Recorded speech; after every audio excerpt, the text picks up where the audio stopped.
The first king that we're going to look at is Henry II. Now, he's famous for one particular murder, or rather his involvement in the murder. But before we look at that, let's have a look at what he was like as a king. Now, Henry II was king from 1133 to 1189. So that's quite a long time. That's 56 years that he was king. And he's most famous for two good things before we talk about the murder. Firstly, he established, now that word means he made or he set up. So he set up prisons for people going to be trialed. Now, trial, or to be trialed, is when you're brought in front of a judge and a jury to decide if you've done a crime or not, if you've committed a crime or not. That is what he's famous for. Before people were put in prisons, before they went off to trial, before a judge and a jury to work out if they'd committed a crime or had done a crime, people would run off. People used to go, "Oh dear, I'm in trouble with the law. I've done something wrong. I better run away." Henry said, "No, we're going to put you into a prison where you'll stay until we can work out if you're guilty or not." Therefore, criminals were dealt with very well by Henry. He also had courts. Courts are where people go in front of a judge and a jury that took money and fines off people a lot. So if you did something wrong, almost like a breach, but a breach of the law, then the court would take money off you. They would say you have to pay a certain amount of money. And Henry was very clever. He made sure that he got this money so that he could always spend it on things that he needed to do.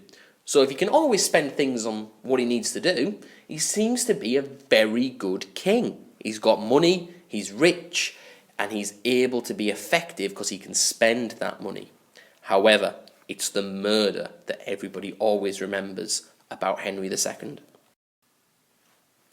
The murder has a bit of a long story. Now, in order to do this and talk about it, we need to understand some key terms first.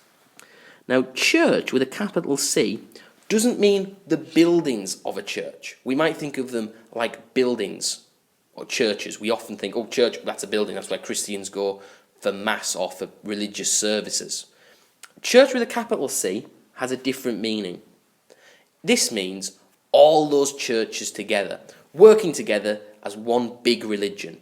So effectively, when we say he wants to bring the church under his control, we mean he wants to bring the religion under his control. The whole of the Christian religion in England. He wants control over it.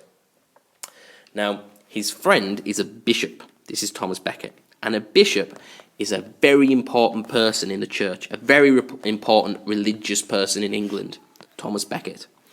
And he says, oh, actually, I don't like this idea. I don't want the king to have control over my religion. I think it should be under the control of people like me. So the two have a bit of a squabble and they fight a bit back and forward, but nothing really happens for a little bit. However, one day Henry got particularly angry and he shouted out in anger, "Can't somebody get rid of this troublesome priest? Can't somebody get rid of Thomas Becket? Oh, he's really angry." He said it almost like you would have a squabble with your brother or your sister. He got angry and he said something in anger that maybe he didn't mean.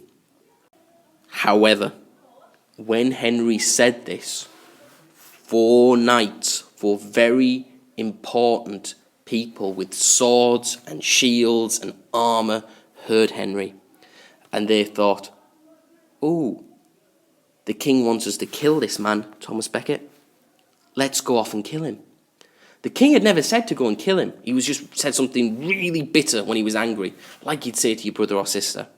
Sometimes you say things in anger that you don't mean and you want to take back.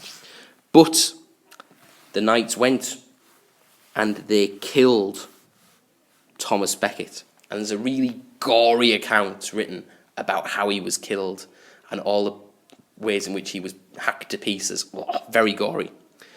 And that, people say, makes Henry a bad king, because he had one of his friends killed because he said something stupid in anger. And that's the story of Henry II.